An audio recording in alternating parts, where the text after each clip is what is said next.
देखो यही नोट्स मिला हमको, एनसीईआरटी है 12 तक, क्लास 6 से लेके क्लास 12 तक का हिस्ट्री का जो क्वेश्चन जैसे जो नोट्स में नहीं थे परंपरागत बुक्स में जो गलत हो जाए, तो कल हमको मिला, मैं ढूंढ रहा था तो मैं लिखा था, तो इसको भी आज तुम लोग को कुछ कुछ लिखवाना शुरू कर देता, क्योंकि इसमें जो आया वो कई बार पूछे हैं घुमा घुमा के। और चूँकि तुम लोग इतिहास पढ़े हो ना, इतिहास तो पढ़ लियो ना, तो जब मैं ये लिखवाऊँगा बोलूँगा तो बताना ये चीज़ पढ़े हो कि नहीं।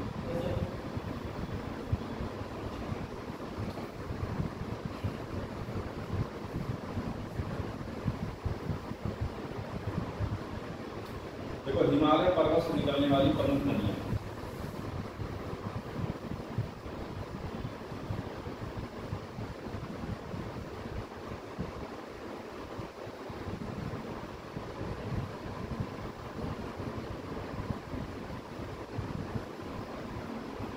गंगा, यमुना,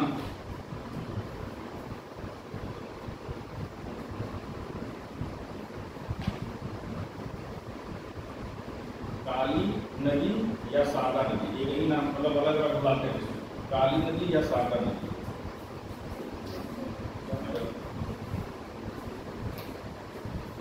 रामगंगा,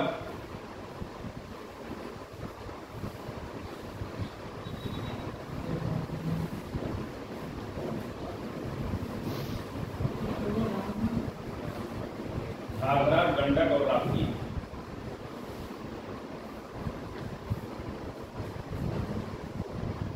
रामगंगा, घाघरा, गंडक और राप्ती।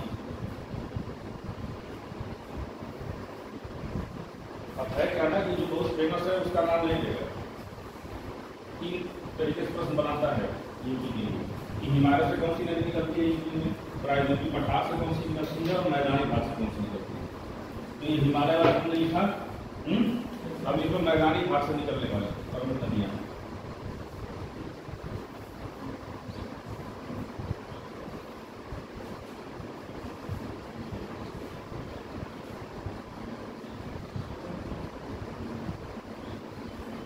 बताओ पता है कौन सी नदी निकलती है?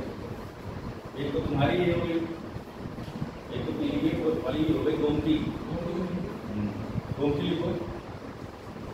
उसके बाद वरुणा, वरुणा, पांडो, सई,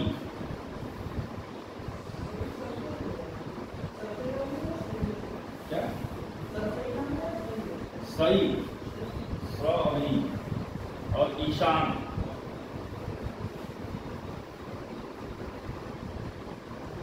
दरअसल गोमती नदी बहुत फेमस है, इसलिए सब लोग जानते हैं।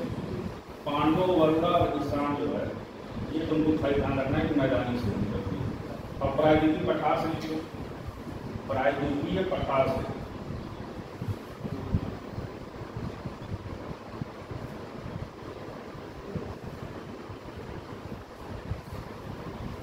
चंबल, केन, बेतवा। चंबल, केन, बेतवा, सोन, टोंस,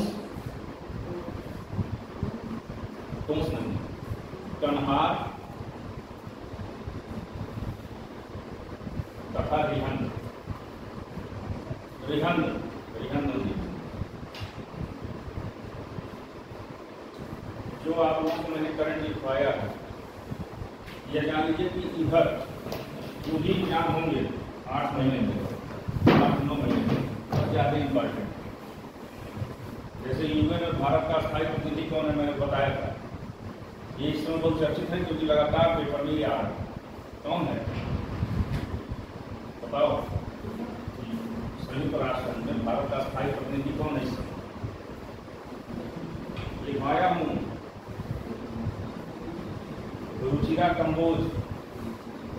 ये मैंने लिखवाया आपको इसलिए क्योंकि इस समय लगातार चर्चा में चल रही है, लगातार उनका मीडिया में आ रहा है। और संयुक्त राष्ट्र के कई देशों में उनकी तारीफ की है कि वो भारत का पक्ष बहुत ही अच्छे से रख रहे हैं।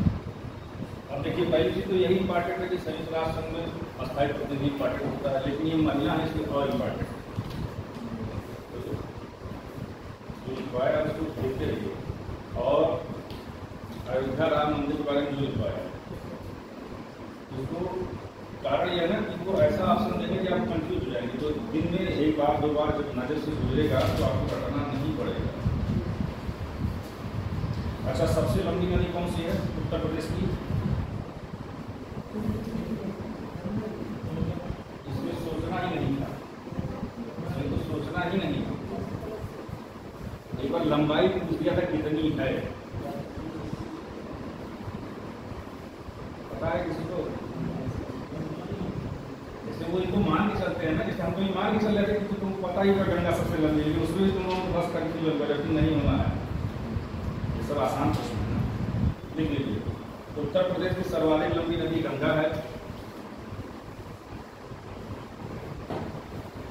बस यही लिखो, उत्तर प्रदेश वाले लिखते रहो सबसे लंबी नदी गंगा।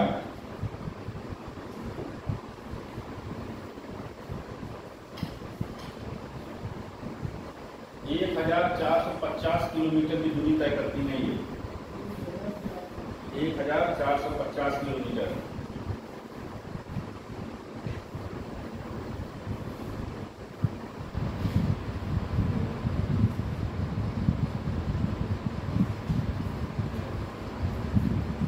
ये प्रश्न हमेशा पूछा गया है घुमा के कि गंगा से उत्तर दिशा से कौन सी नदियां मिलती हैं और दक्षिण दिशा से कौन सी नदियां मिलती हैं।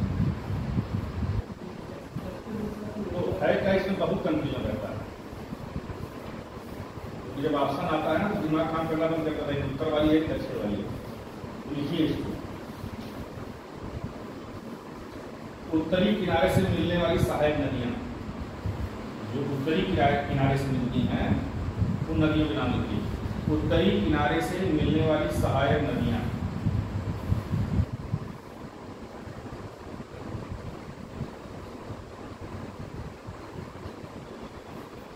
रामगंगा, गोमती, घाघरा।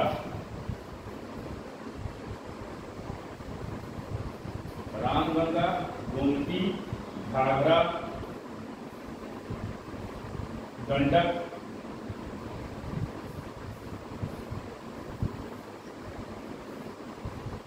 कोसी। अरे बिहार कहाँ है, बलिया से ही सटा है, गंगा वहीं नहीं है। तुम लोग तो पहले इतना लिखो कि बाद में अपना इसको मंथन करना है। गंगा जी बलिया सटा नहीं है, गाजीपुर सटा नहीं है। पहले आप चीजों को लिखिए फिर उसको पढ़िए। क्या लिखे तुम लोग? कोसी तथा बागमती, बाग बाग।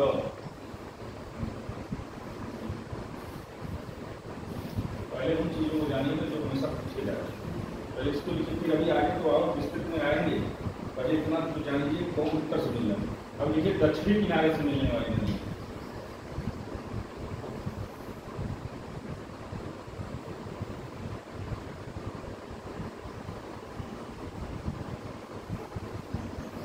अब याद करने का तरीका भी बता रहा हूं।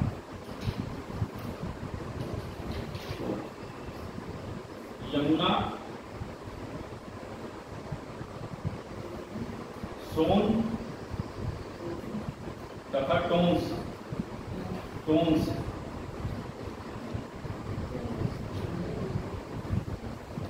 अब आपको याद क्या करना है, केवल दक्षिण वाला याद कर लीजिए।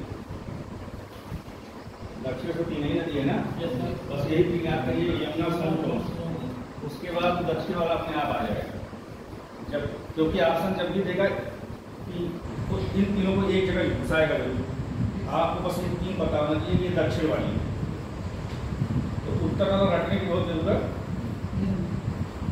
जैसे एक क्वेश्चन है ना कि भारत में नगरीकरण कितने %? कितना?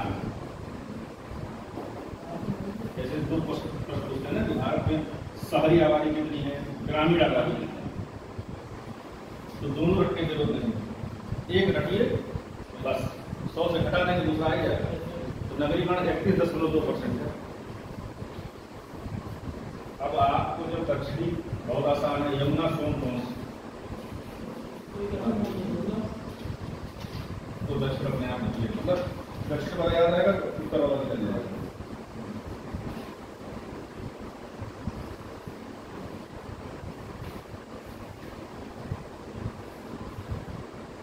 गंगा का उद्गम कहां से होता है?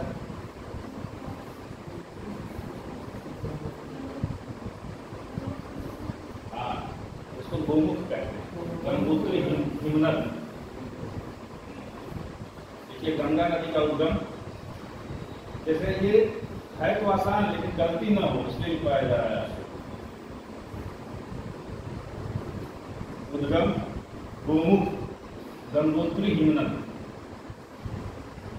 से होता है।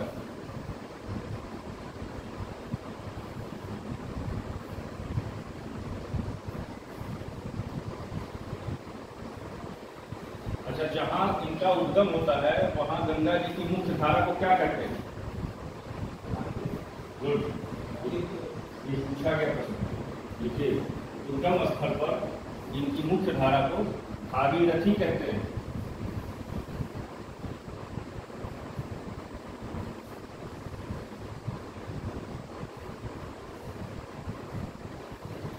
अच्छा, किन दो नदियों की संयुक्त धारा ही गंगा नदी कही जाती है? किन दो, हाँ एक तो भागीरथी हो ही गई, भागीरथी कहते ही हम, एक है अलकनंदा। तो लिख लीजिए भागीरथी और अलकनंदा।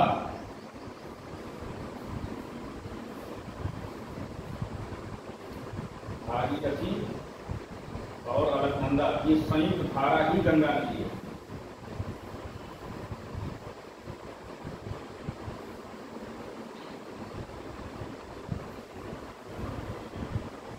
इन दोनों नदियों का संगम कहाँ होता है? भागीरथी और अलकनंदा नदियों का संगम देवप्रयाग। जैसे है क्या ना कि कंफ्यूजन रहेगा तो रुद्रप्रयाग भी देंगे वो। ये सब मैंने कहा ना कि आसान प्रश्न जो होते हैं आप गलत करते हैं, उनमें यही सब प्रश्न है। आपको पता है देवप्रयाग, लेकिन पता चला आपने कर्णप्रयाग रुद्रप्रयाग को सॉल्व मार दिया। तो भागीरथी प्लस अलकनंदा गंगा नदी है, ठीक, और ये दोनों मिलती है कहाँ? देवप्रयाग में।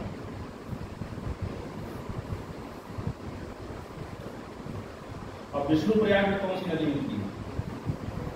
बताया ना कि कंफ्यूजन होगा, इसलिए पूरा लिखिए और याद करिए। देखिए धौली गंगा अलकनंदा नदी, धौली गंगा और अलकनंदा विष्णुप्रयाग में मिलती है।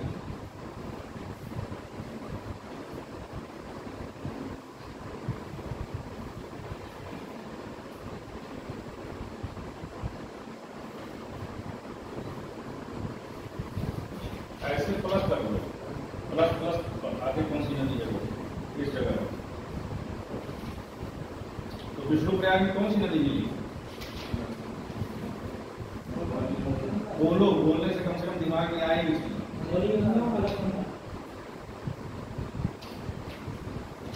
रुद्रप्रयाग में भी लिखना है आपको।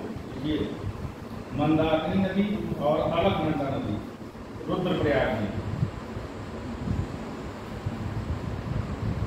भागीरथी सॉरी मंदाकिनी और अलकनंदा नदी, मंदाकिनी और अलकनंदा रुद्रप्रयाग।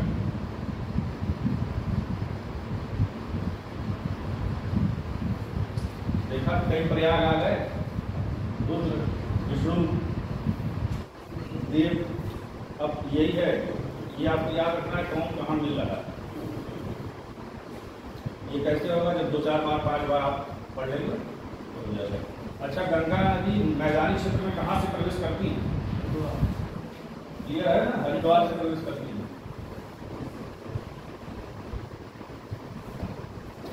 उत्तर प्रदेश में कहाँ प्रवेश करती है? ये किस जिले से? यह इंपॉर्टेंट गुड लिख लो। बिजनौर से गंगा नदी उत्तर प्रदेश में प्रवेश करती हैं।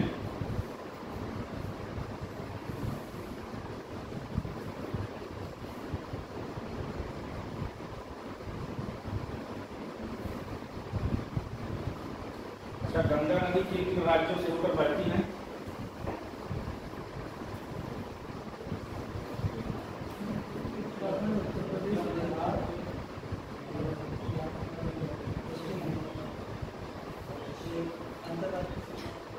एक और राज्य छूट गया बस, लिख लो। अब ये सब आसान है, ये गलत नहीं होना चाहिए, इसलिए मैं लिखवा रहा हूँ। क्योंकि मान लो है क्या, अगर नहीं लिखे रहे तो तुम और कुछ पढ़ते रहे और साल भर से इस चीज को नहीं लिखे। बात समझे नहीं समझे? तुमने साल भर से इसको नहीं देखा, एग्जाम में चले गए, आ गया। अब क्योंकि तुमने साल भर पहले पढ़ा था, अब वहां कंफ्यूजन शुरू हो जाएगा, रुद्रप्रयाग, देवप्रयाग, विष्णुप्रयाग, ये सारी चीजें। तो इसलिए लिखिए, ताकि जब लिखे रहेंगे तो एग्जाम के पहले रिवीजन, मैंने कहा ना, मस्ट है। कम से कम आपको 1 महीने पहले सब कुछ जो नया पढ़ रहे हैं रोक देना है, जितना पढ़ा उसको रिवाइज करना है, और last 7 days current affairs plus previous year paper, और कुछ यह है रणनीति। बहुत लोग नोट्स ही पढ़ते रह जाते हैं भाई, आपको पता है क्या कि पेपर में क्या आएगा? भाई नोट्स तो आप 1 महीने पहले रख दीजिए ना। अगर अक्टूबर में एग्जाम है तो सितंबर में नोट्स खत्म हो जाना चाहिए, जो भी पढ़ना है। तो ये सब चीजें आपको करनी पड़ेगी।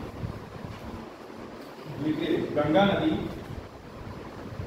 उत्तराखंड, उत्तर प्रदेश, बिहार, झारखंड तथा पश्चिम बंगाल से होकर बहती है।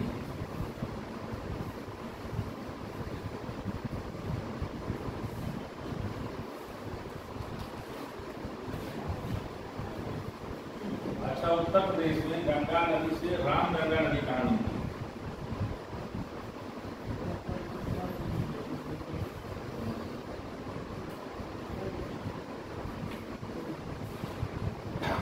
कन्नौज में। देखिए, गंगा नदी से रामगंगा नदी कन्नौज में मिलती है।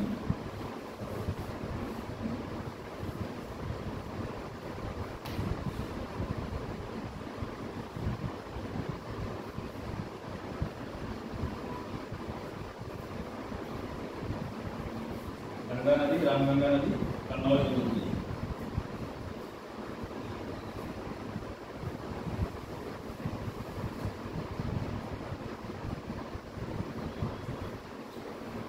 गंगा नदी के किनारे जो प्रमुख मतलब जिले, लगभग आपको पता होंगे, 1-2 जिले मिस करते हैं।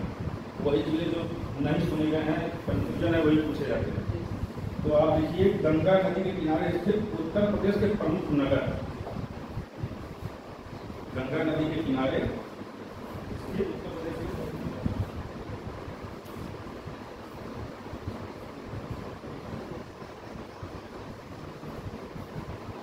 दरअसल है क्या ना कि ये चीजें शुरुआती 1-2 वर्षों में, 3 वर्षों में, 4 वर्षों में आपसे गलत होती है।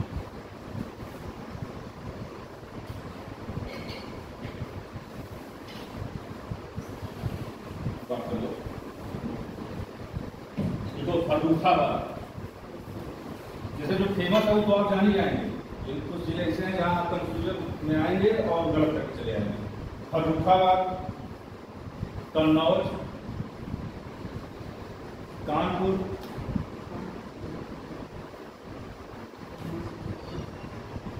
प्रयागराज, वाराणसी, गाजीपुर, गढ़मुक्तेश्वर, ये इंपॉर्टेंट नगर है। इसमें कई तो आप जानते हैं, बस 1-2 में कंफ्यूजन हो सकता है, हो जाए गढ़मुक्तेश्वर और फर्रुखाबाद, गाजीपुर, गढ़मुक्तेश्वर।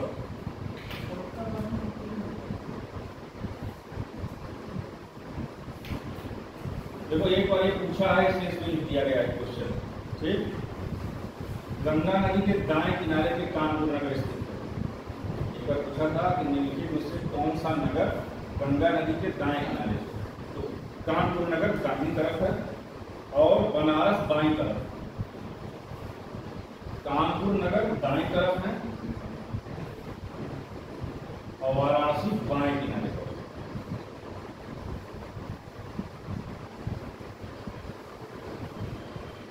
अब आइए यमुना नदी पढ़ लीजिए।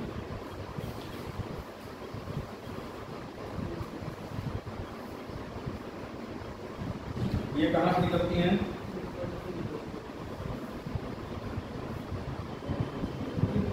ये नहीं पूछा है, यमुनोत्री हिमनद नहीं पूछा है। इसका एक और नाम है, हाँ वेरी गुड, बंदरपूंछ। ये यमुना नदी का उद्गम बंदरपूंछ के पश्चिमी ढाल पर स्थित यमुनोत्री हिमनद से होता है। यह भी याद रखिएगा कि इसके पश्चिमी ढाल पर स्थित है यमुनोत्री हिमनद। बंदरपूंछ के पश्चिमी ढाल पर स्थित यमुनोत्री हिमनद।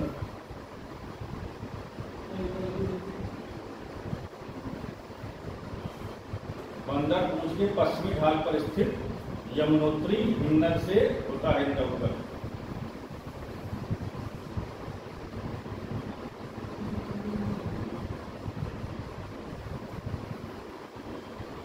अच्छा, यमुना नदी से चंबल नदी कहाँ मिलती है किस जिले में?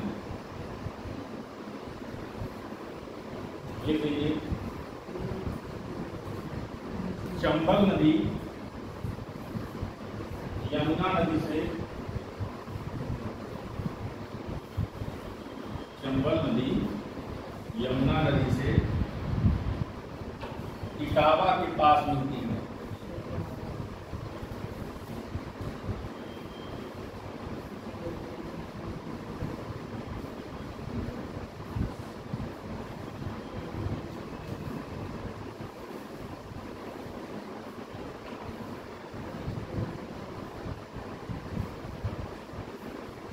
बेतवा नदी यमुना नदी से कहाँ मिलती है? बेतवा नदी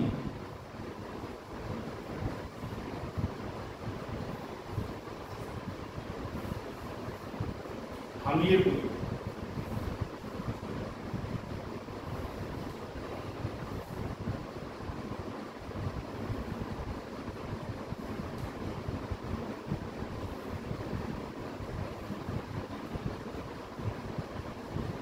और केन नदी यमुना से बांदा में मिलती है। केन नदी यमुना नदी से बांदा में मिलती है। एक बार ये पूछा था कि निम्नलिखित में से कौन सी नदी उत्तर प्रदेश में बृहद चाप का निर्माण करती है? तो यमुना नदी है। देखिए, यमुना नदी उत्तर प्रदेश में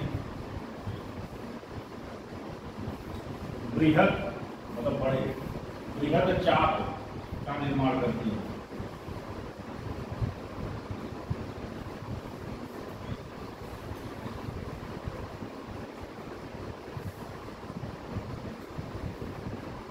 यमुना नदी के किनारे स्थित प्रमुख नगर कौन से हैं? 4-5 में इंपॉर्टेंट हो जाएगी। यमुना नदी के किनारे स्थित प्रमुख नगर,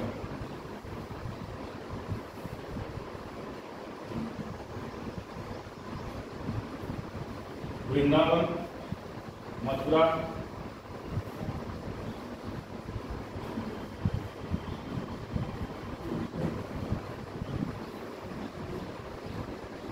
आगरा, इटावा, कालपी,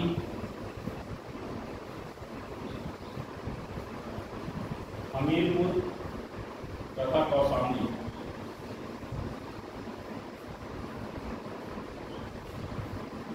उनका क्या है ना कि इससे जो लोग तैयारी करते हैं इलाहाबाद में रहते हैं, इलाहाबाद और कौशाम्बी में सटा हुआ है, तो वही लोग अवसर गलत कर देते हैं। कौशाम्बी को भी मान लेते हैं गंगा नदी के पास, क्योंकि एकदम सटा हुआ है, पता ही नहीं चलता है इलाहाबाद कहाँ खत्म हुआ, कौशाम्बी कहाँ से हो गया। रामगंगा नदी के बारे में, इसका उद्गम कहाँ से होता है?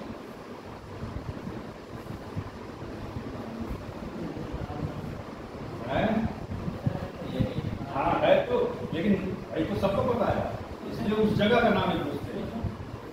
रामगंगा नदी का उद्गम दूधा, ये दूधा टोली श्रेणी, दूधा टोली श्रेणी पौड़ी गढ़वाल, पौड़ी गढ़वाल हटा देगा, दूधा टोली श्रेणी ब्रैकेट में लिख लीजिए, पौड़ी गढ़वाल से होता है।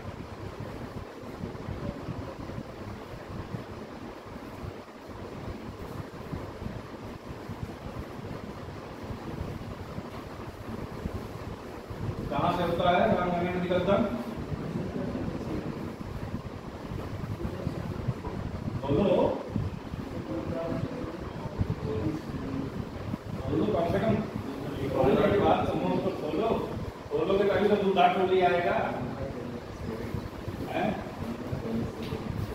देखो बहुत फेमस पार्क है जिम कार्बेट ना, हाँ जिम कार्बेट से होकर रामगंगा नदी बहती है। जी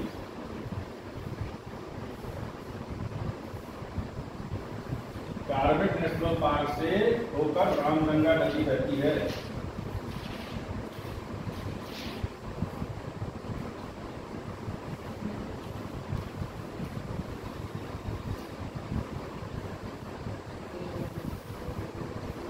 शारदा नदी लिखिए, इसका उद्गम बताइए। शारदा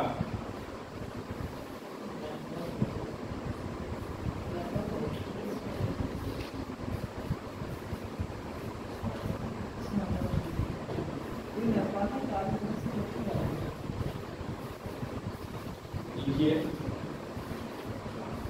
इसका उद्गम कुमायूं हिमालय, कुमायूं हिमालय ब्रैकेट में लिखिए, यह इंपॉर्टेंट है, ये पूछता है। कुमायूं हिमालय फिर ब्रैकेट में लिखिएगा नीलाम ग्लेशियर, नीलाम नीलाम ग्लेशियर ब्रैकेट बंद कर दीजिए।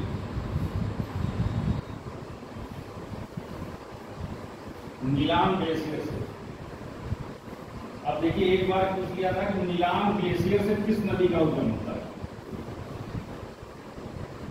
किस नदी का होता है? अच्छा, पूछने का तुरंत देखना पड़ता है क्या लिखे हैं। लिखते समय कंसंट्रेट रहिए तो देखना नहीं पड़ेगा। नीलाम ग्लेशियर प्रारंभ में इसे, मतलब शारदा नदी प्रारंभ में इसे काली गंगा या गौरी गंगा के नाम से जाना जाता है। ये हमें बहुत इंपॉर्टेंट है। प्रारंभ में इसे काली गंगा या गौरी गंगा,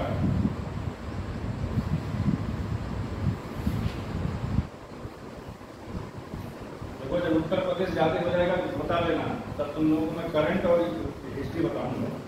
जब तुम लोगों को लगे जब नदी बहुत ज्यादा हो गई दिमाग में बता देना।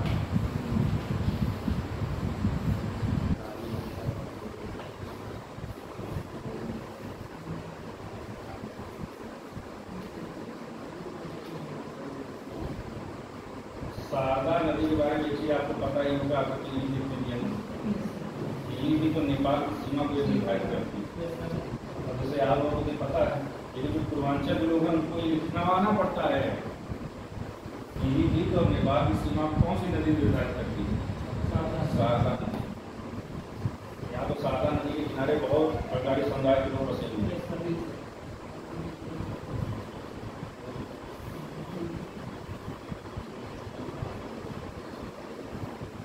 देखिए शारदा नदी के बारे में एक और महत्वपूर्ण फैक्ट है।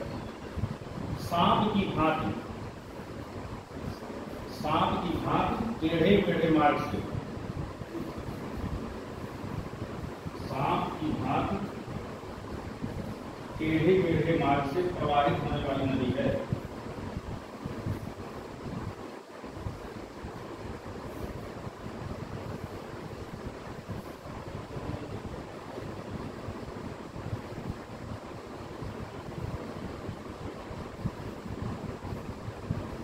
घाघरा नदी,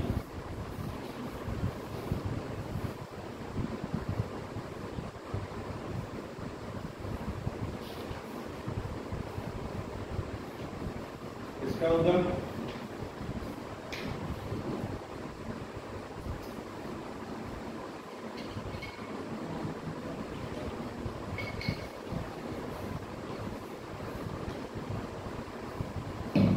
मापचा चुंगो, मापचा चुंगो हिमनद,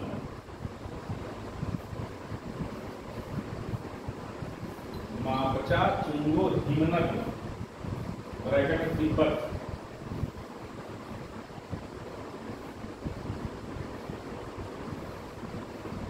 मापचा चुंगो हिमनद ब्रैकेट तिब्बत से होता है।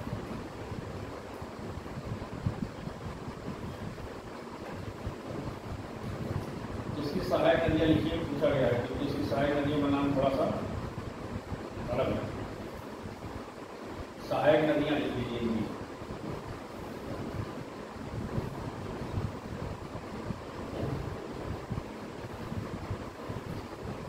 करनाली, करनाली, सिख, सीख बड़ा सा है, सीख, टीला, टीला, टीला, बेरी, बेरी, राप्ती और छोटी गंडक, यह इंपॉर्टेंट है, राप्ती और छोटी गंडक।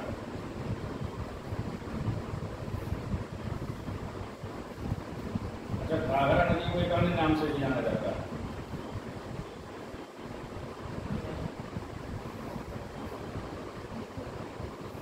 सरयू नदी, इसे सरयू नदी के नाम से भी जाना जाता है।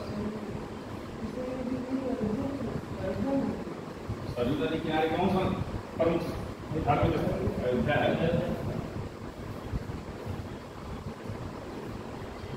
अब यह इसलिए है कि एग्जाम के दिमाग का कोई भरोसा नहीं, तो दे दिया कि अयोध्या स्थित है, घाघरा नदी दे दिया और लास्ट में दिया इनमें से कोई नहीं। तो अगर आपको नहीं पता कि सरयू कहते हैं इसको, तो आप कोई नहीं वाला ऑप्शन फिक्स कर देंगे। एक बार बिहार की सीएस में ऑप्शन कितने आते हैं? 1%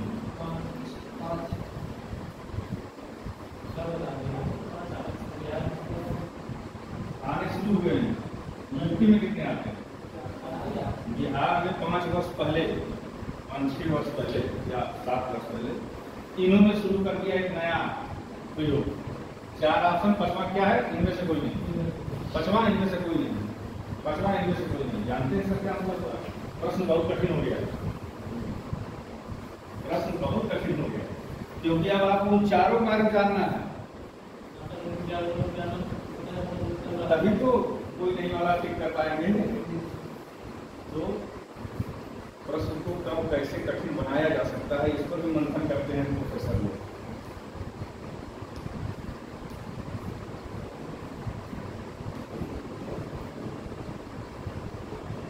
राप्ती नदी बस इसका उद्गम और इसकी एक प्रमुख नदी है, यही किनारा। राप्ती नदी उद्गम स्थल लिख लीजिए।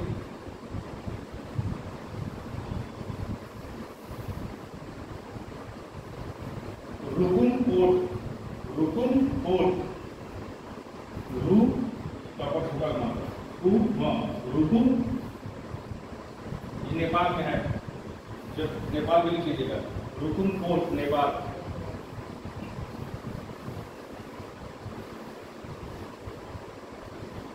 प्रमुख सहायक नदी इसकी रोहिणी है।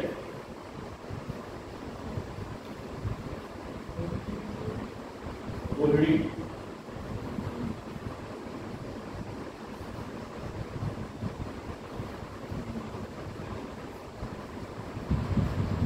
राप्ती और घाघरा नदी का संगम, राप्ती और घाघरा नदी का संगम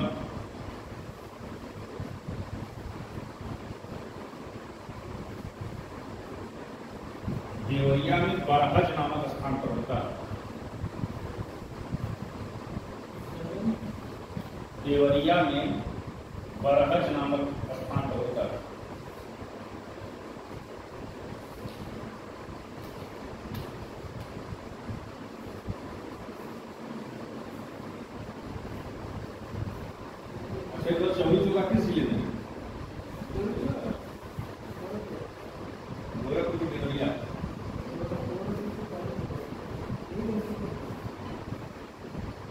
जानकारी नहीं है इसलिए तो बता दिया, जो लोग जानकारी रखते हैं वो कंफ्यूज हो जाते हैं। चौरी चौगा के बाद तुरंत देवरिया शुरू हो जाता है। चौरी चौगा से मात्र 3 किलोमीटर 4 किलोमीटर जो आप आगे बढ़ेंगे देवरिया जनपद है, और गोरखपुर से चौरी चौगा की दूरी है लगभग 35 किलोमीटर। इसके लोग कंफ्यूजन में आ जाते हैं। एक बार पूछ लिया था ये, क्योंकि चौरी चौगा कांड फेमस है। कब हुआ था? मेरे इतिहास से इसको तो बताना ही पड़ेगा। चौरी चौगा कांड बहुत ही प्रसिद्ध कांड है इतिहास का।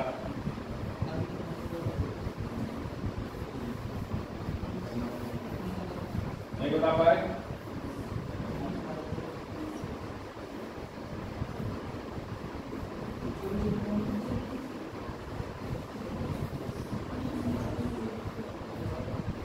सही,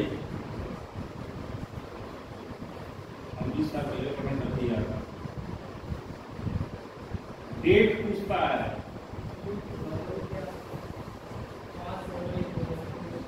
5 फरवरी 1922। चूंकि कुछ घटनाक्रम मैंने बताया जो बहुत ज्यादा प्रभाव डाले, उनकी डेट इंपॉर्टेंट होती। और एक बार प्रश्न पूछा था, क्रम जब चौरी चौगा कांड होता है, गांधी जी बहुत दुखी हो जाते हैं। उस समय असहयोग आंदोलन चल रहा होता है, क्या करते हैं? वापस ले लेते हैं। किस प्रस्ताव के माध्यम से? ये पूछा। हमारा उद्देश्य यही है कि जैसे क्लास में 2-4 पाने में बंद हो जाएगी, उद्देश्य हमारा क्या है? बाकी नोट्स मटेरियल सब तो दुकान पे आपको मिलेगा। उद्देश्य क्या है बताने का? शिक्षा का प्रमुख कार्य क्या है? आपको यह बताना कि आपको तैयारी कैसे करनी है और प्रश्न कैसे बन रहे हैं। चौरी चौगा कांड हुआ, गांधी जी दुखी हुए, उन्होंने बारडोली प्रस्ताव के माध्यम से असहयोग आंदोलन को वापस ले लिया। बारडोली प्रस्ताव यह इंपॉर्टेंट है।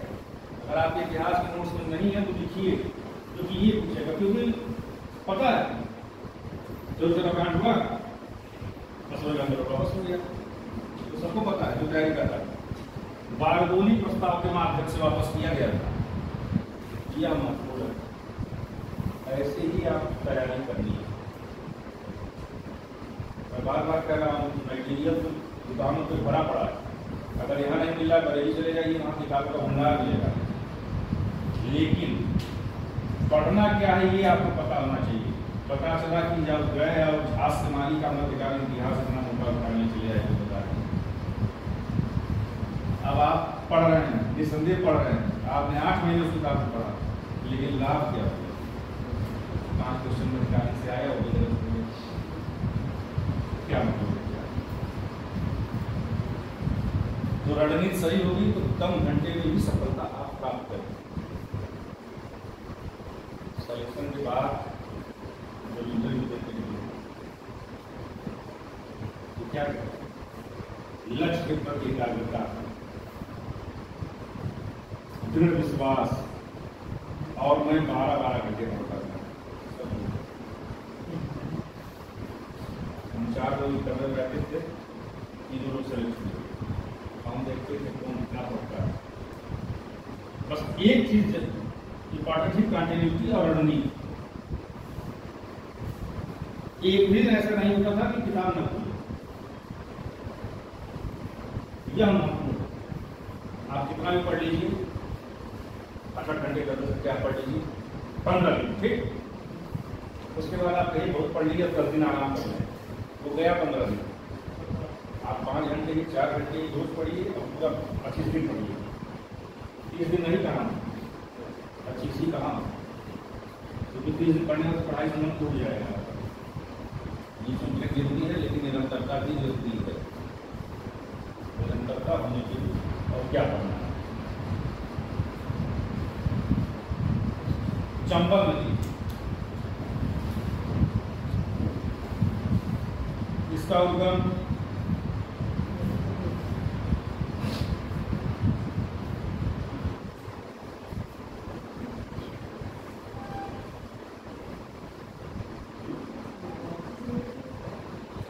जनापाव पहाड़ी, जनापाव पहाड़ी, जनापाव पहाड़ी, कामा करके लिखिए जगह का नाम, महू मध्य प्रदेश, महू मध्य प्रदेश।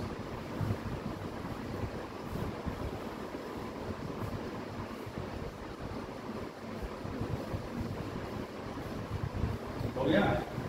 प्रमुख सहायक नदी लीजिए,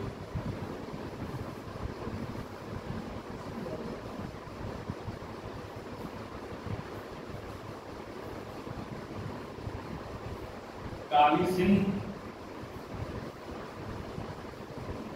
काली सिंध,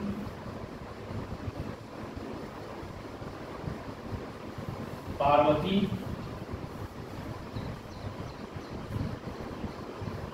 एवं बनास, बनास नदी, काली सिंध, पार्वती एवं बनास नदी।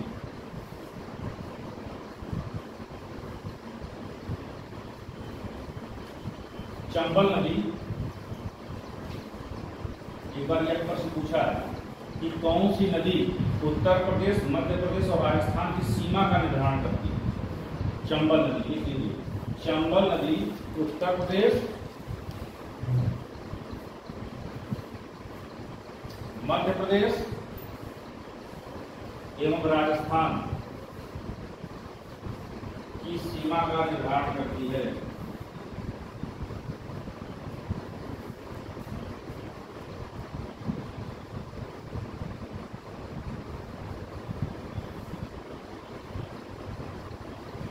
चंबल नदी के पर कुछ प्रमुख बांध बनाए गए हैं, नाम लिख लीजिए। कुछ प्रमुख बांध जो चंबल नदी पर बनाए गए, गांधी सागर बांध,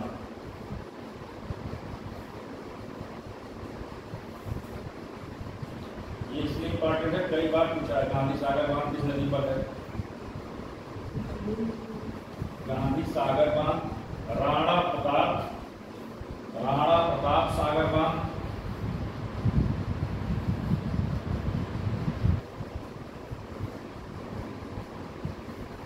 जवाहर सागर, जवाहर सागर बांध।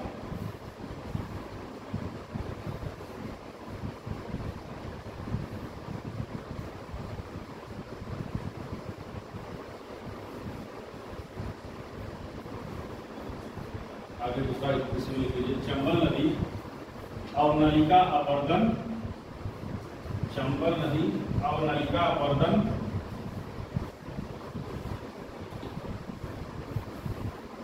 चंबल नदी अवनलिका अपर्दन एवं बीहड़ों के निर्माण के लिए प्रसिद्ध है।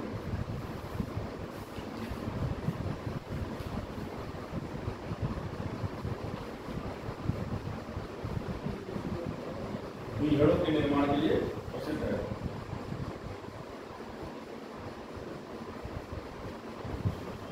चंबल नदी इटावा के पास यमुना नदी से मिल जाती है।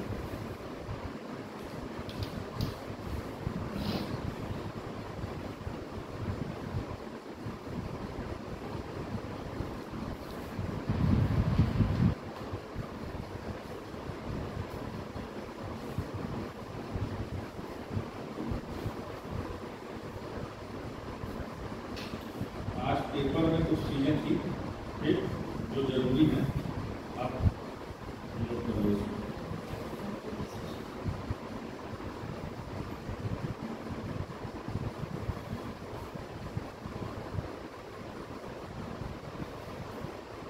तो यही से जो पेपर पढ़ के आया है आज का चलेगा था।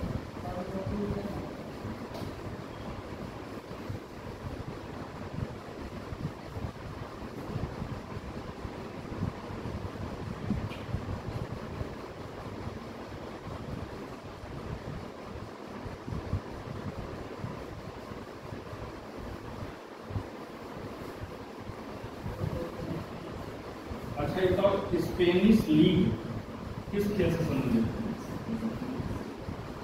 स्पेनिश लीग, ना पता है कभी पूछता है, बहुत फेमस है फुटबॉल से संबंधित। लिखिए, बस इतना लिखिए, रियल मैड्रिड ने स्पेनिश लीग का खिताब जीता। रियल मैड्रिड, ये ऐसे ऐसे क्लब हैं जो अपने खिलाड़ियों को खरीदते कितने पता है? 3000 करोड़, 4000 करोड़। इसमें लिखते हैं ये सब रोनाल्डो और मेसी। तो रियल मैड्रिड ने स्पेनिश लीग का खिताब जीता है। इसलिए लिख पा रहा हूँ क्योंकि अगर 4 साल बाद भी आप तैयारी कर रहे हैं उस समय और स्पेनिश लीग के बारे में आए तो आप जानिएगा कि फुटबॉल का है और ये पूछता है, इसलिए इसको विजेता का नाम आपको पता होना चाहिए।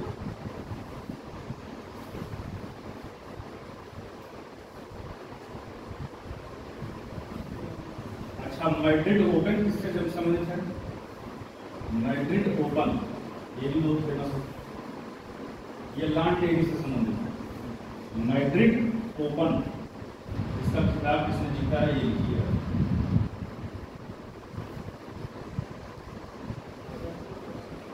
मैड्रिड ओपन का खिताब इस साल का। महिला है,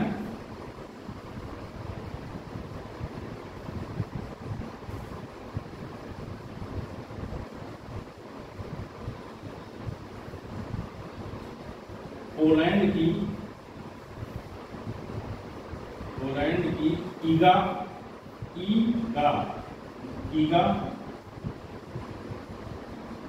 बड़ा कठिन नाम है, हमको पढ़ने में जल्दी बन रहा है।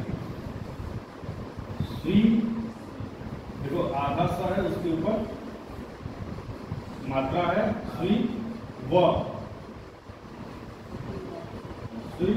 यातेक, श्री यातेक। तो याद करने का तरीका है ईगा तेक, याद रखिएगा, ठीक है? ईगा तेक, इन्होंने जीता है मैड्रिड ओपन। और अभी आपको उसमें बताया था ना, थॉमस का उबेर कप हो रहा है, कौन किससे संबंधित है? तो उबेर कप जो है चीन ने जीत लिया है।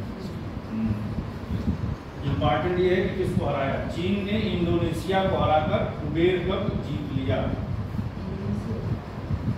चीन ने इंडोनेशिया को हराकर उबेर कप जीत लिया।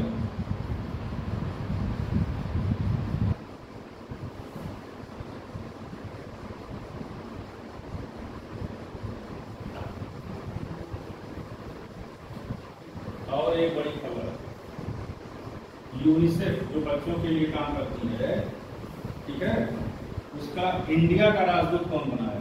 यूनिसेफ इंडिया का राजदूत, मतलब brand ambassador UNICEF, Kareena Kapoor UNICEF India की राजदूत बनी।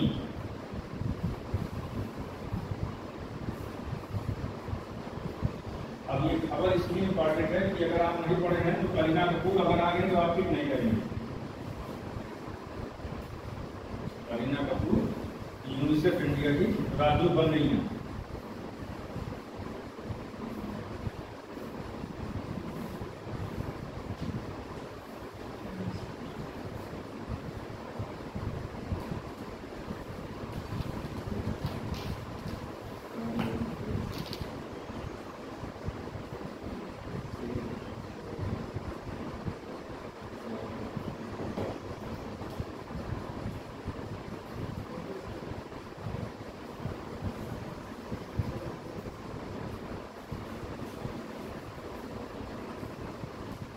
बताइए विश्व सुंदरी कौन है? इसमें विश्व सुंदरी पूछता है, कहाँ प्रतियोगिता हुई पूछता है, और अगर भारत का कोई टॉप 5 में आता है तो उसका नाम पूछता है। बताओ विश्व सुंदरी कौन है?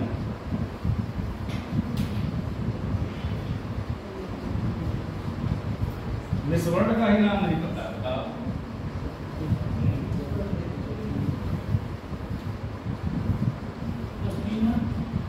हम देख रहे हैं तो देख के बता रहे हैं मोबाइल, ठीक है? इससे क्या फायदा? कोई फायदा है भाई? नहीं आता तो नहीं आता, मोबाइल में देख कर बताने से कोई मतलब है उसका। लिखिए, चेक गणराज्य की ये भी पूछता है कि मिस वर्ल्ड जो चुना गया वो किस जगह का है, इसलिए पूरा ध्यान से एक एक लाइन पे ध्यान रहे। चेक गणराज्य की क्रिस्टीना के आगे क्या है? चेक गणराज्य की क्रिस्टीना, बताओ आगे क्या है?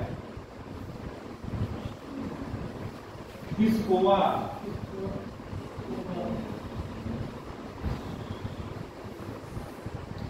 क्रिस्टीना पिस्कोवा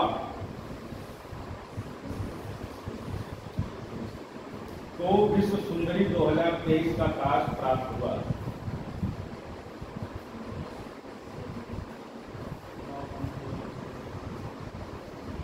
यह इसलिए बहुत इंपॉर्टेंट है कि मिस वर्ल्ड का यह जो फाइनल हुआ है ये आपके इंडिया में हुआ है।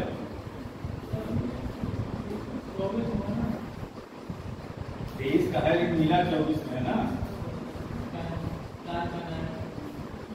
अब तुम बंद कर लो अपना मोबाइल, कंफ्यूज हो जाओगे तुम। यहाँ कंसंट्रेट करो ना। लिखो प्रतियोगिता का फाइनल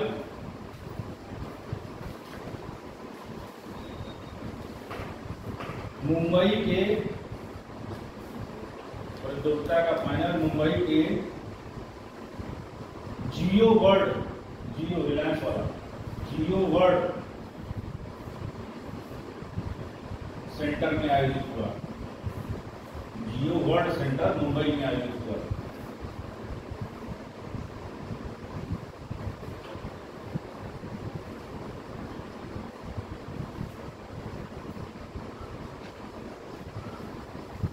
अच्छा ये बताइए भारत की तरफ से किस महिला ने प्रतिभाग किया था?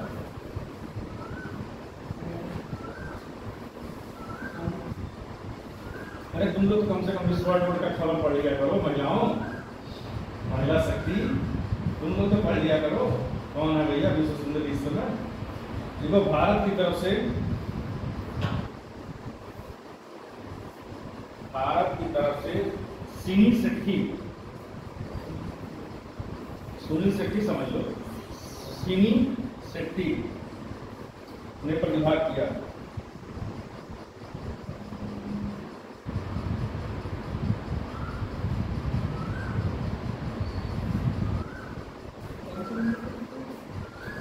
अच्छा ये बताओ भारत की तरफ से कितने महिलाओं ने मिस वर्ल्ड का खिताब जीता है?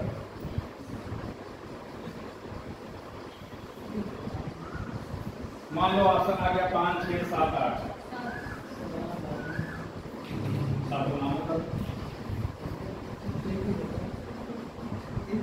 एक ही पता कौन, मतलब जो फिल्म में काम करेगा उसी को जानोगे।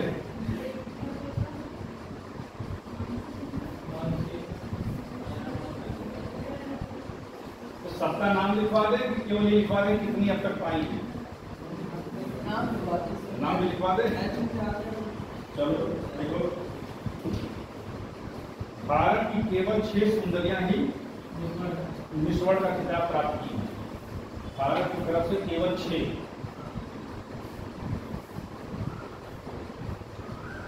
यह प्रश्न एक बार पूछा है कि भारत में मिस वर्ल्ड सबसे पहले कौन बना? ये पूछा गया प्रश्न। तो हम क्रम से लिखवा रहना ताकि तुम जान जाओ कि पहला कौन है। ठीक है, रीता फारिया है, ये प्रश्न भी बना है। पहला कौन? तो रीता फारिया, ऐश्वर्या राय,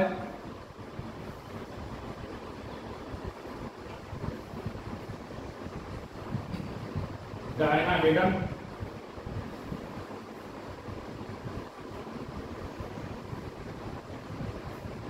युक्ता मुखी,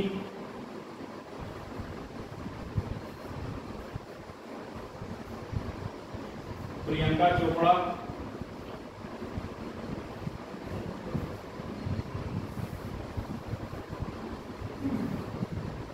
अब सबसे लेटेस्ट वाले नाम तुम लोग बताओगे।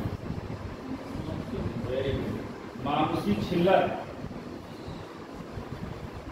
नाम सुनते ही हंस दिया। मानुषी छिल्लर। अब देखो जब ये प्रश्न बना था, जब मानुषी छिल्लर जीती थी, पेपर देखे तो सुनो, ये पूछा था कि किस राज्य की रहने वाली। अब अपना मतलब बताने का तरीका क्या है हमारे कि अगर कोई जीते या फिर कभी भी तैयारी कर रहे हो तो उसकी पूरी कुंडली याद रखना, केवल नाम नहीं। बताने का मतलब ये है हमारे, ये नहीं कि बस तुम घट लिए। अगर कोई भारत का जीते तो आपको उसके बारे में up to date A to Z पढ़ना, क्योंकि वह जीतने के बाद उनको हो सकता है कोई राज्य अपने यहाँ का ब्रांड एम्बेसडर बना दे, कोई राज्य उनको राष्ट्रीय सम्मान दे। तो ये सब चीजें आपको अपडेट करनी है। ये नहीं कि नाम आया आपने नाम पढ़ लिया, नहीं, पूरा।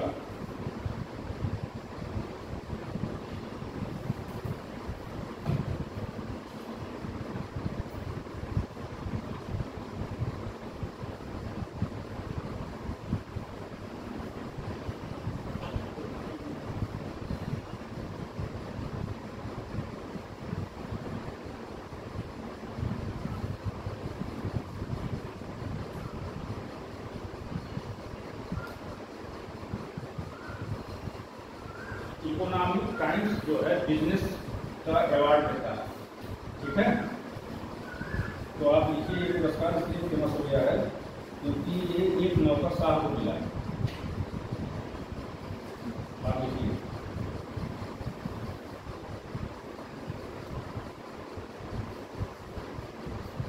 जयशंकर प्रसाद को, एस जयशंकर इनका नाम पूरा, जो विदेश मंत्री हैं, एस जयशंकर को business reformer of the year का सम्मान।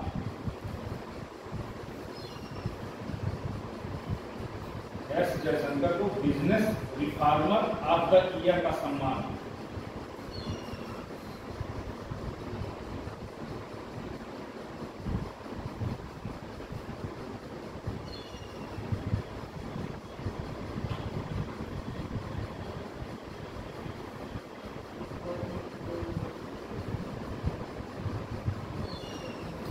और business leader of the year, business leader of the year,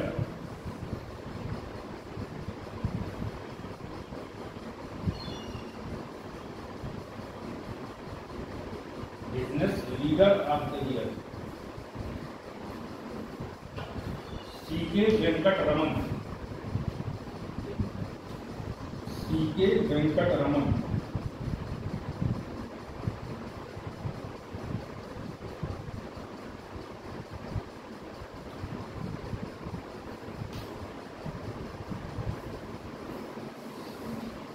business woman of the year, business women of the year,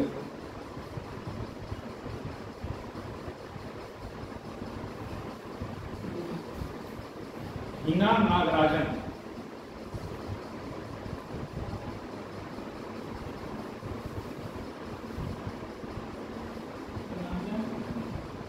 Hina Nagarajan.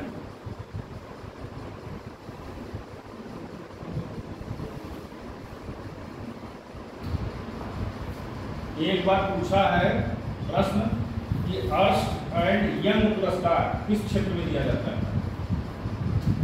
Erst and young पुरस्कार पता है किसी को? तो पूरा लिखो, जो लिखवा रहे हैं। उद्योग व्यापार जगत में, उद्योग व्यापार जगत में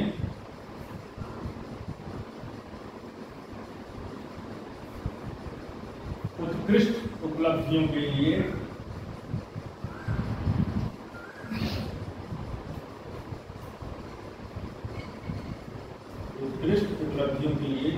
अर्स्ट एंड यंग पुरस्कार।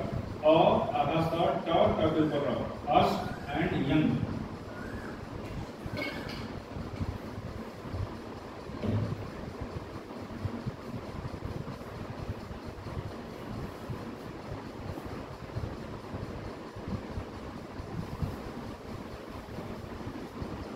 हो गया? अब इसमें आप आगे कर लीजिए।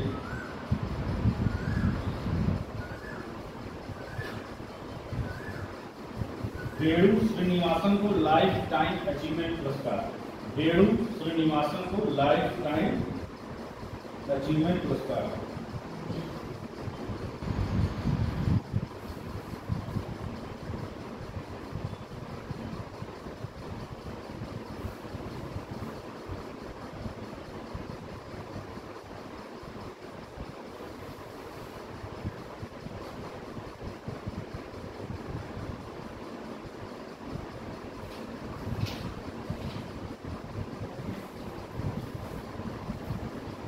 ऑस्कर पुरस्कार लिख लिया है, किस फिल्म को दिया गया?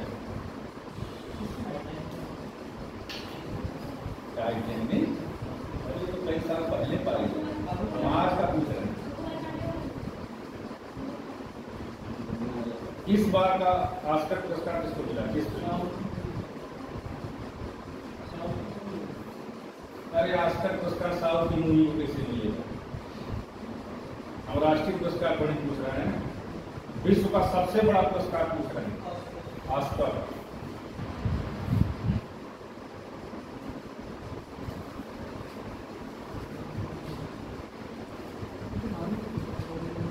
देखिए, ऑस्कर पुरस्कारों का वितरण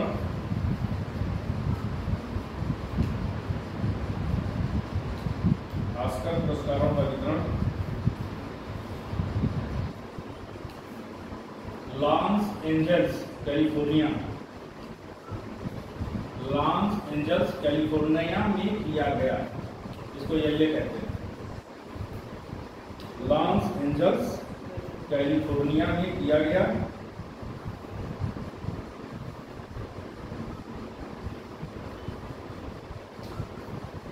ऑस्कर पुरस्कार को एकेडमी अवार्ड भी कहा जाता है। ऑस्कर पुरस्कार को एकेडमी अवार्ड, नाम बदल दे तो गड़बड़ मत करना।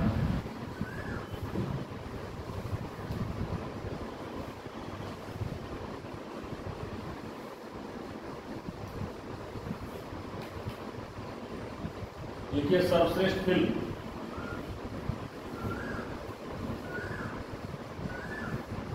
देखो इसमें 4 चीजें पूछी जाती हैं हमेशा, सर्वश्रेष्ठ फिल्म, सर्वश्रेष्ठ हीरो, हीरोइन और डायरेक्टर। और अगर भारत का कोई व्यक्ति कभी कहीं पा गया हो तो उसके बारे में। ठीक, सर्वश्रेष्ठ फिल्म ओपेनहाइमर।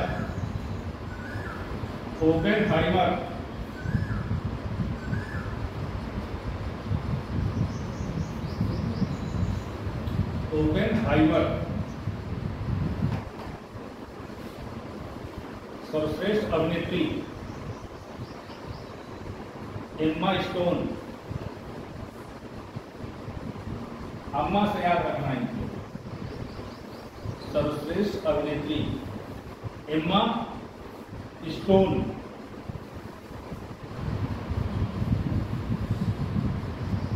अभिनेता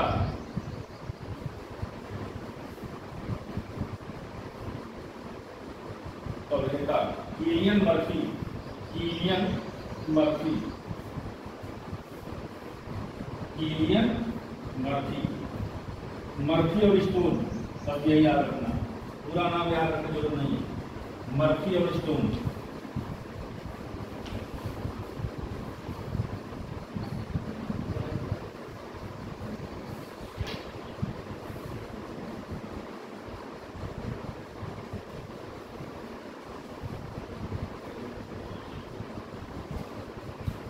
एक बार पूछा है कि वास्तुकला का सबसे बड़ा पुरस्कार कौन सा है?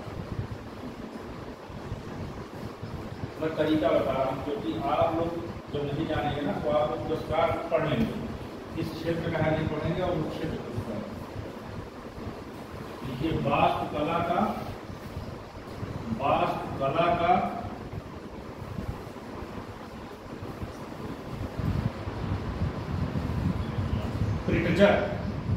प्रिट्जर पुरस्कार,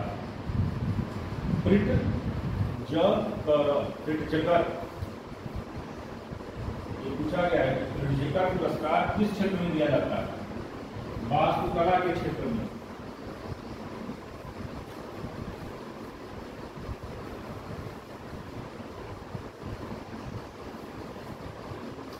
जापान के, जिसको दिया गया है, जापान के आर्किटेक्टर, मतलब आर्किटेक्ट जो बिल्डिंग बनाते हैं, जापान के आर्किटेक्ट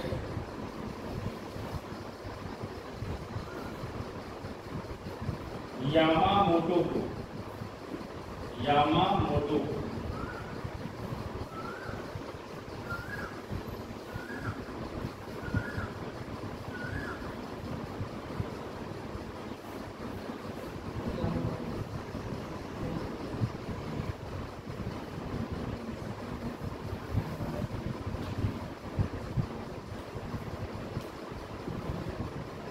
आगे एक और पुरस्कार के बारे में लिखिए। वैज्ञानिक अनुसंधान हेतु, वैज्ञानिक अनुसंधान हेतु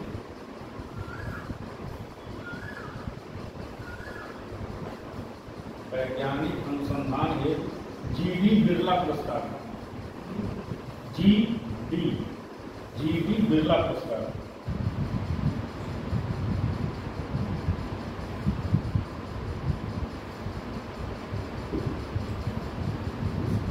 प्रोफेसर अदिति सेन, प्रोफेसर अदिति सेन को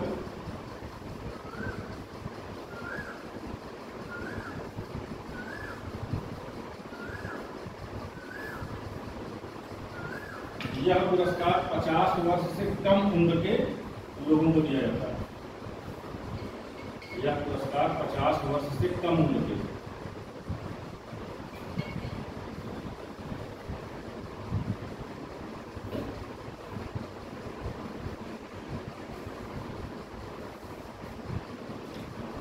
पुरस्कार राशि है 5 लाख।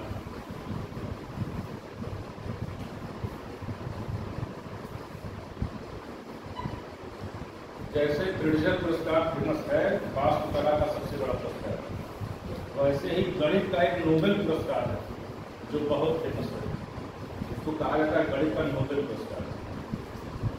लिखिए, गणित के क्षेत्र का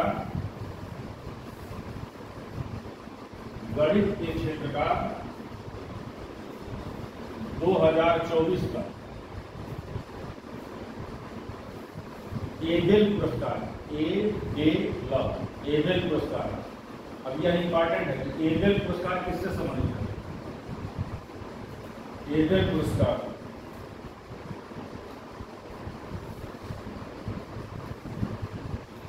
फ्रांस के मिशेल को, फ्रांस के मिशेल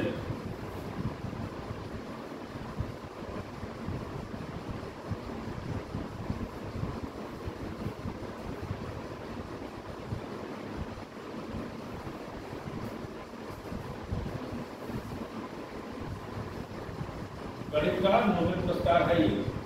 अब इसको लिखना नहीं है, बस तुमको जानकारी देता रहा है। 7,000 क्या 7,000 कितना है, पूरे कंफ्यूज है।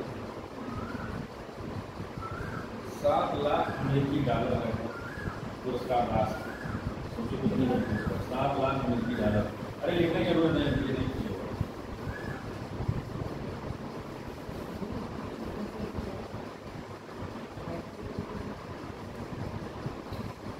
कुछ फेमस पुस्तकें भी पूछी जाती हैं जो 2-4 महीने में प्रकाशित हुई थी, अच्छे राइटरों में। तो कुछ प्रमुख पुस्तकें लिखो जो 2-4 महीने,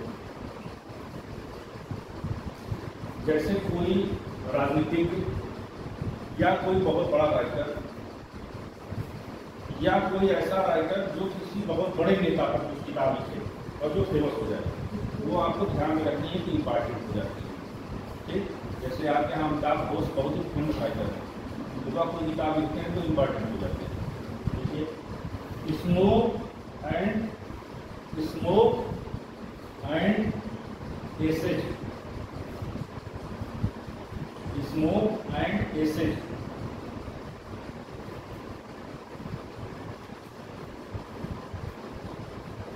यह बुक है अमिताभ घोष की, smoke and ashes, Amitav Ghosh.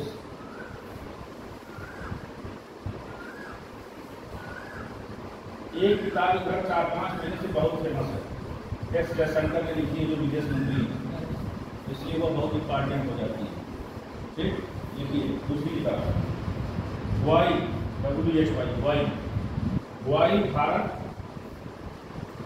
Y वो है WHY वाला, वाई क्यों, वाई भारत मैटर्स,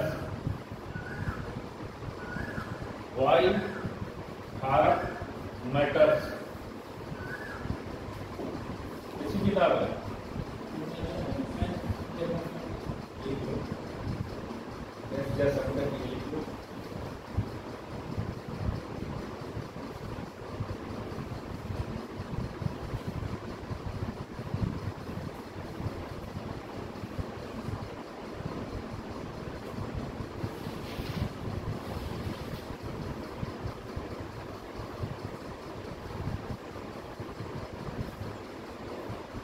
3 मार्च की जो डेट है उसको संयुक्त राष्ट्र ने विश्व वन्यजीव दिवस घोषित किया है।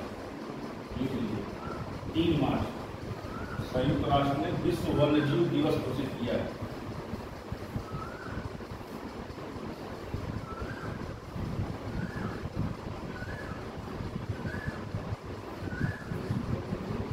विश्व वन्यजीव दिवस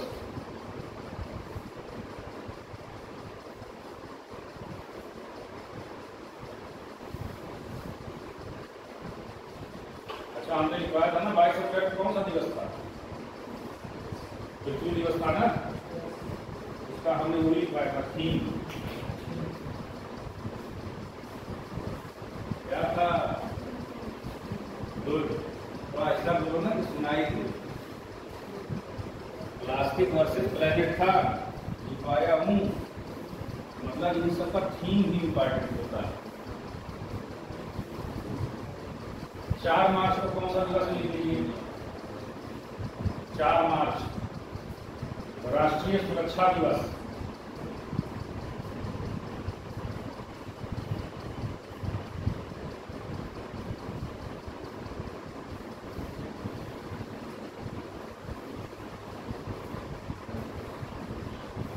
महिला दिवस कब है? इसमें भी कंफ्यूजन है क्या? तो होना चाहिए 8 मार्च।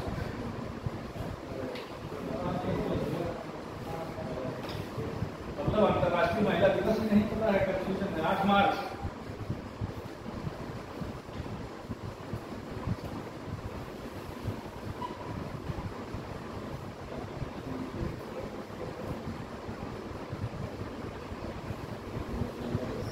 अंतर्राष्ट्रीय प्रसन्नता दिवस, ये संयुक्त राष्ट्र ने घोषित किया है, इसलिए इंपॉर्टेंट। अंतर्राष्ट्रीय प्रसन्नता दिवस, इंटरनेशनल हैप्पीनेस डे है ये।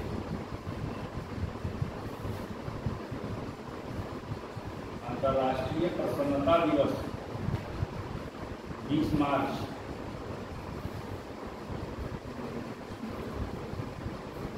अच्छा ये बताओ तुम कितने दिन यहाँ बैठे? 24 घंटे में कितने मिनट हंसते हो? हंसने का मतलब ऐसे नहीं, सही से बताना। कभी ध्यान देना, हो सकता है 1 मिनट नहीं है ना, मुश्किल से 1 मिनट। तेज तेज हंसते हो ना, जितनी तेज आप हंसेंगे 5 मिनट अगर आपने हंसा पर डे, सोचिए सारी बीमारियां है। लेकिन वो नहीं पाता, कारण उसका क्या है? लोग लाज। मैं बता रहा हूँ, यदि यार यहाँ फील्ड में है, यदि हंसना लेंगे तो सुनने का कहना पागल। हमारा जो आवाज़ है सरकारी, वो पढ़े के निकाले भी ठीक। तो मैं शाम को जाता हूँ तो आवाज़ निकाले, लेकिन शाम को जैसे निकला, अब मैं निकला, मैं फील्ड पर पहुँचा, सर अब मैं हंसने के लिए सोच रहा हूँ कैसे मैं बिना हंसे वापस आ जा रहा हूँ। फिर मैंने कहा चलो कोई बात नहीं, फ्लाइट में जब हंसते नीचे और करते हैं प्रोफेसर पॉलिटिकल साइंस, मैं खुद के हंसा अभी 30-40 सेकंड तक फोन आ गया, सर क्या हुआ? तो ये समस्या है, लेकिन अब क्या किया जाए? तो कोशिश करिए कि 4-5 लोग इकट्ठे होकर हंसिए। अकेले हंसेंगे तो समस्या है, अगला कहेगा गए, इनका कुछ ढीला हो गया, बहुत पड़ा रहता है। यह जब दिवस मनाया गया पहली बार तो पूछा गया था, इसमें रिपीट हो सकता है, विश्व गौरैया दिवस, जो कि गौरैया के लिए मोदी जी ने भी कहा कि बाहर पानी रखिए, चावल के दाने डालिए। तो विश्व गौरैया दिवस इसलिए फेमस हो गया है। वैसे आप लोगों से भी ये मेरी अपील है, अपने घर के आसपास पानी जरूर रख दिया करिए, कम से कम जीव जंतु पानी पिए। विश्व गौरैया दिवस, जब आप बहुत प्रसन्न होंगे, जब आप प्रसन्न प्रसन्न रहेंगे तभी तो पानी वाली किसी के रखेंगे। अगर गुस्से में रहेंगे किसी की पानी रखेंगे नहीं रखेंगे। तो विश्व गौरैया दिवस उसी दिन है जिस दिन प्रसन्नता दिवस है। ये हमारे बताने का तरीका था कि ऐसे याद रखिए कि जब हम बहुत प्रसन्न होंगे तभी किसी के लिए पानी नहीं रखेंगे गौरैया के लिए। तो प्रसन्नता दिवस और गौरैया दिवस किस तारीख को है? पूरा बोलो तो याद रहेगा।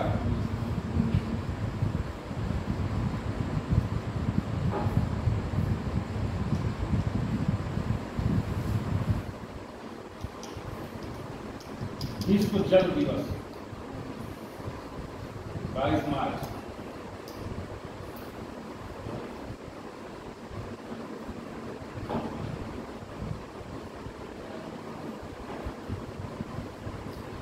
देखो 22 याद रखना, 22 मार्च 22 अप्रैल। 22 मार्च क्या हो गया? जल दिवस हो गया। और 22 अप्रैल को क्या हो गया? तो जल है तो पृथ्वी, तो जल पहले आया। क्योंकि होता क्या है एग्जाम में कंफ्यूजन होता है, घबराएगा नहीं। तो ये चीजें जब आप क्लियर रहेंगे तो आपको भूलेगा नहीं कि यार पहले जल है तभी तो पृथ्वी है। किस टाइप में याद रखें कि मार्च में आएगा। अगर आप अप्रैल वाला याद है तो अपने आप जान जाएंगे कि मार्च में जल दिवस है। ठीक है।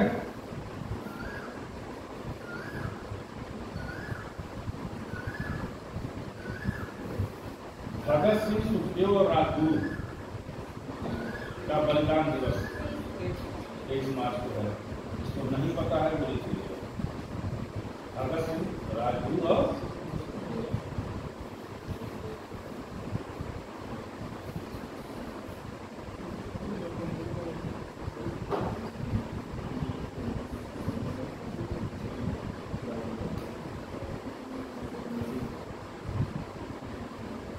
क्षय रोग क्या होता है?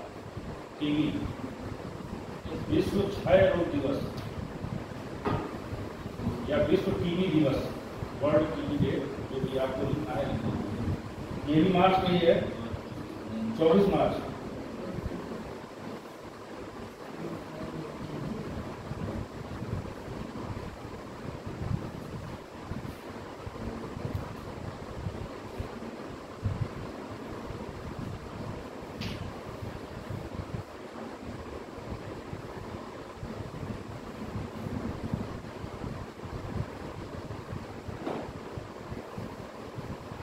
एक अभियान भारतीय सेना द्वारा चलाया गया मार्च में, बहुत ही इंपॉर्टेंट है। कभी भी पूछ सकता है, एक वर्ष तक तो ये इंपॉर्टेंट रहेगा।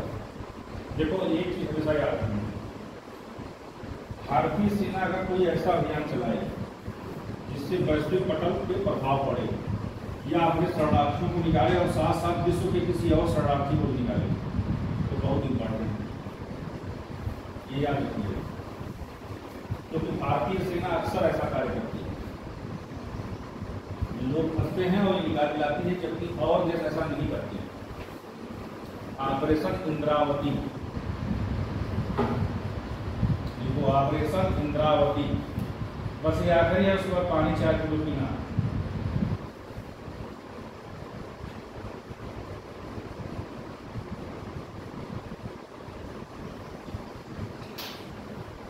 हैती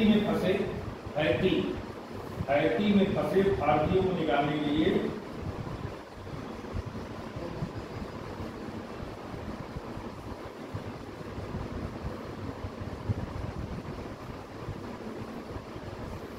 हैती में फंसे भारतीयों को निकालने के लिए, ठीक, ये ऑपरेशन इंद्रावती चलाया गया।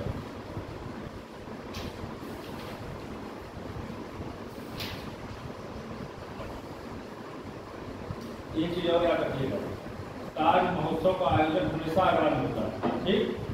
केवल 2 बार ऐसा हुआ है कि लखनऊ किया गया, इसलिए जब भी बदले, ये आपको इसलिए बता रहा हूँ कि आगे काम आए कि ताज महोत्सव हमेशा आगरा में होता है।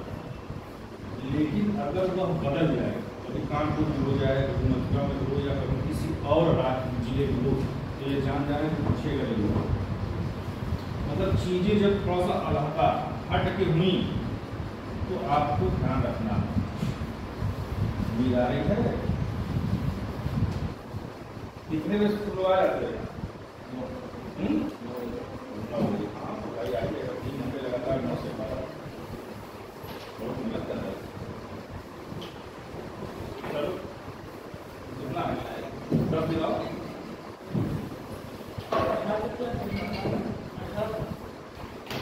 10 घंटे की पड़ेगा बीच में।